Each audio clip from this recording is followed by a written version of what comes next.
Dash dash dash. In a quiet town in Colorado, the night was slowly fading as nurse Emily Carter stepped out of the hospital after a long and exhausting shift. Her shoulders ached, her eyes were heavy, but her heart was still alert, trained to notice things others might miss. As she walked toward the parking lot, she spotted a young woman sitting alone on a bench near the entrance. The girl looked fragile, her arms wrapped tightly around her worn backpack as if it were the only thing she owned. The cold wind brushed past, making her shiver uncontrollably. Emily slowed down, sensing something wasn't right. She took a hesitant step closer, her instincts guiding her more than her tired mind. The girl's clothes were dirty and faded, her hair tangled, and her cheeks pale from hunger and sleepless nights. Emily approached gently, not wanting to startle her. "Are you all right?" she asked softly. The girl lifted her head slowly, and Emily saw fear and exhaustion in her eyes, eyes that had seen more pain than any young person should. After a long pause, the girl whispered, I haven't eaten since yesterday." Her voice trembled, carrying more truth than her words could express.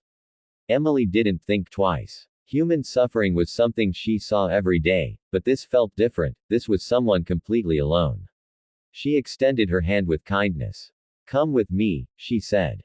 She guided the girl inside the hospital cafeteria, bought her warm food, and sat across from her as she ate slowly, as if savoring every bite. When Emily asked her name, the girl replied softly, "Lena." Between hesitant breaths, Lena revealed that she had run away from an abusive home, choosing the unknown over constant fear. Emily listened patiently, offering comfort rather than judgment. As Lena continued her story, Emily realized how much this girl had endured. Nights spent in bus stations, parks, and abandoned corners of the town where no one would notice her. Yet here she was, still fighting to survive. Emily spoke to her about safety, about help, and about the possibility of building a life free from fear. Lena wiped her tears as Emily assured her she wasn't alone anymore. Emily reached out to the hospital's social services team and arranged temporary shelter for her. She made sure Lena had warm clothes, food, and someone trustworthy to guide her through the next steps.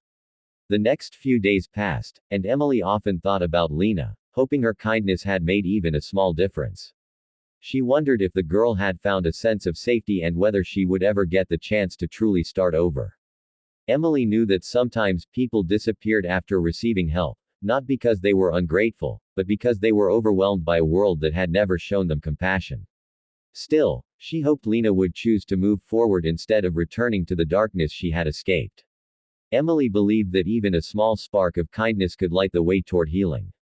2 weeks later, Emily was finishing another shift when someone called her name softly. She turned, and there was Lena, standing taller, cleaner, and smiling for the first time. She held a small handwritten note in her hands. "Nurse Emily, your kindness saved me," she said, her voice steady. "I have a place to stay now. I'm safe. I'm starting a new life." Emily felt tears sting her eyes. In that moment, she understood that a simple act of compassion had changed someone's entire future. Lena stepped forward and hugged her tightly. Emily hugged back, grateful to witness the beginning of a life rebuilt through kindness. Dash dash dash. Hundreds of miles away in New Mexico, the late afternoon sun baked the desert floor as retired ranch owner Harold Bennett walked along an old fence line on his vast property. He had lived alone for years, ever since his wife passed, and the quiet desert had become both his refuge and his companion. As he inspected a loose post, something small caught his eye, a faint movement near a cactus patch just a few yards away.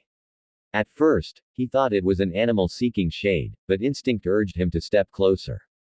The stillness around him grew heavy as he approached. When Harold finally reached the spot, he froze.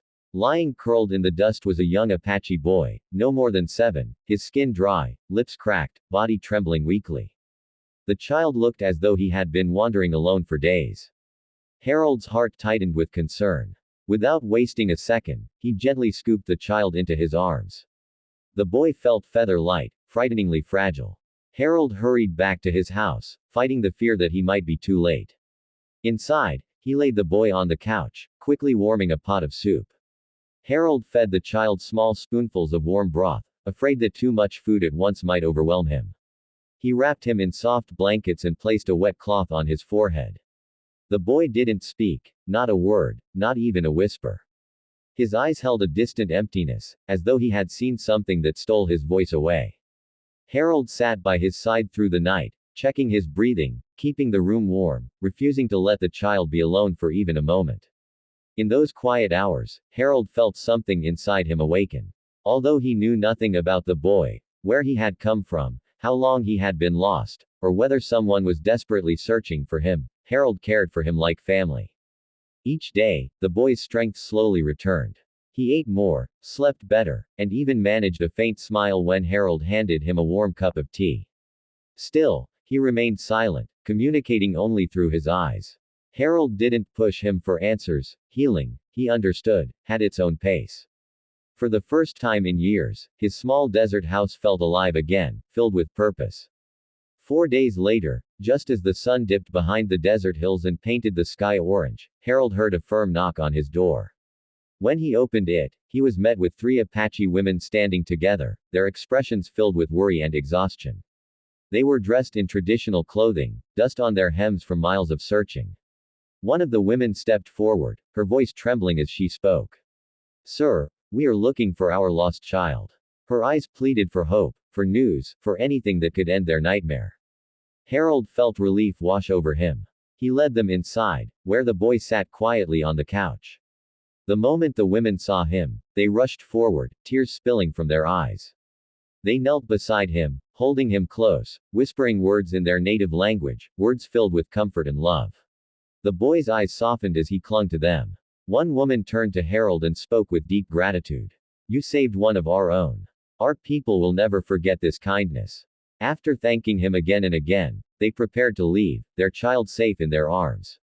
Harold watched them walk into the fading light, feeling a warm peace settle in his heart, something he hadn't felt in years.